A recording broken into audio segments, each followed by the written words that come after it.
शमशान घाट की दुल्हन। रात का समय था। चांदनी अमावस्या के अंधेरे में कहीं गुम सी लग रही थी। गांव भैरवपुर के पास बने पुराने शमशान घाट में चारों तरफ सन्नाटा पसरा था। बस कभी कभार भटकी हुई हवा की सरसराहट या रात को रोने वाले सियारों की आवाज सुनाई दे जाती थी। इस गांव में पीढ़ियों से एक अजीब किस्सा चलता आ रहा था। शमशान घाट की दुल्हन। लोग कहते थे कि यहाँ की मिट्टी में एक दुल्हन की अधूरी चीखें गूंजती हैं, जिसकी शादी कभी पूरी नहीं हो सकी। लगभग 100 साल पहले गांव में रुक्मिणी नाम की एक लड़की की शादी तय हुई थी। वह बेहद सुंदर थी, इतनी कि दूर दूर के गांवों में उसकी चर्चा होती थी। उसकी शादी गांव के ही एक व्यापारी परिवार के बेटे अर्जुन से होने वाली थी। शादी का दिन आया, घर सज गया, बारात दरवाजे पर पहुंची, ढोल नगाड़े बजने लगे। लेकिन उसी समय एक अजीब हादसा हुआ। अर्जुन अचानक बेहोश होकर गिर पड़ा और उसकी सांसें थम गईं। खुशियों का माहौल मातम में बदल गया। लोग कहते हैं उसे किसी ने शाप दिया था, लेकिन रुक्मिणी, वो लाल जोड़े में सजी दुल्हन, वहीं बेसुध होकर गिर गई। रात होते होते रुक्मिणी की भी मौत हो गई। कुछ कहते हैं उसने खुद जहर खा लिया, कुछ कहते हैं उसका दिल सदमे में थम गया। पर उसकी अंतिम चिता उसी शमशान घाट पर जलाई गई, जहां आज भी उसकी आत्मा भटकती है। गांव के लोग कहते थे कि जब भी किसी गांव में शादी होती तो शमशान घाट से सजी धजी दुल्हन के रोने हंसने की आवाजें आतीं। कई बार लोगों ने देखा कि आधी रात को लाल जोड़े में सजी, चेहरे पर घूंघट डाले, हाथों में मेहंदी और चूड़ियां पहने एक औरत शमशान घाट से निकलकर गांव की तरफ जाती है। उसकी पायल की छनक और उसके धीमे धीमे कदमों से पूरा गांव दहल उठता।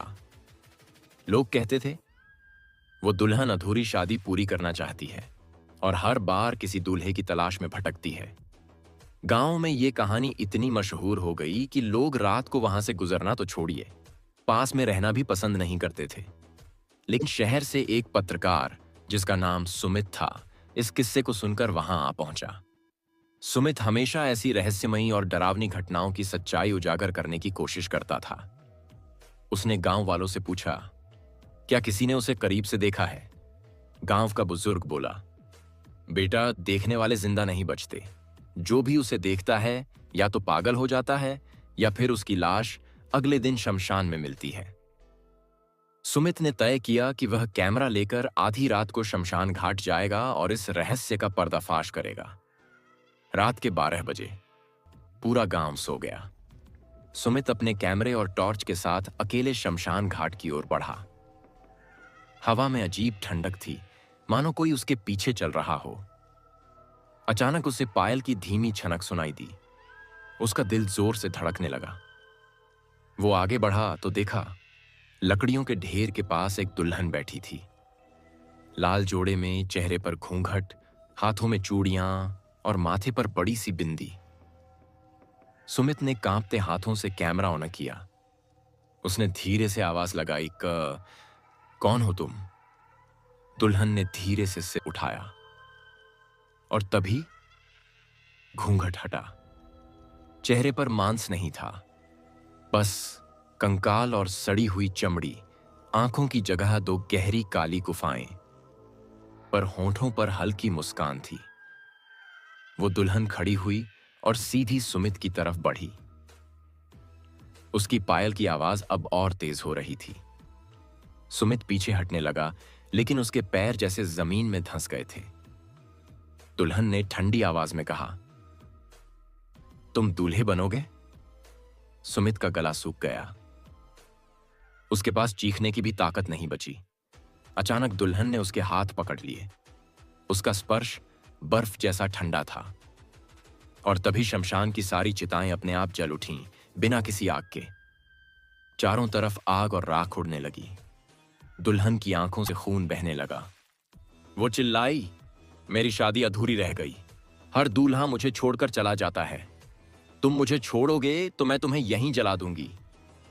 सुमित ने पूरा जोर लगाकर खुद को छुड़ाया और भागने लगा। लेकिन जितना वो भागता, उतनी ही बार उसे लगता कि वही शमशान घाट पर है, मानो वो किसी अदृश्य चक्रव्यूह में फंस गया हो। अचानक उसने देखा सामने उसका ही वीडियो कैमरा रखा था। उसमें उसकी खुद की तस्वीर दिख रही थी, लेकिन दुल्हन उसके कंधे पर बैठी थी। सुमित ने चीखते हुए कैमरा तोड़ दिया और तभी सब कुछ अंधेरा हो गया। सुबह गांव वालों को शमशान में सुमित का कैमरा टूटा हुआ मिला, लेकिन सुमित कहीं नहीं था। उसके बाद से जब भी आधी रात को शमशान घाट से गुजरने वाले लोग कैमरे की चमक देखते हैं तो कहते हैं वो सुमित की आत्मा है जो अब शमशान घाट की दुल्हन का दूल्हा बन चुका है।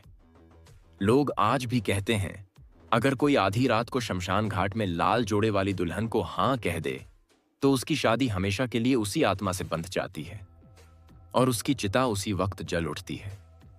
भैरवपुर का शमशान घाट आज भी उस दुल्हन और उसके दूल्हों की चिताओं से भरा पड़ा है। वहां से गुजरने वाले हर इंसान की रूह कांप उठती है।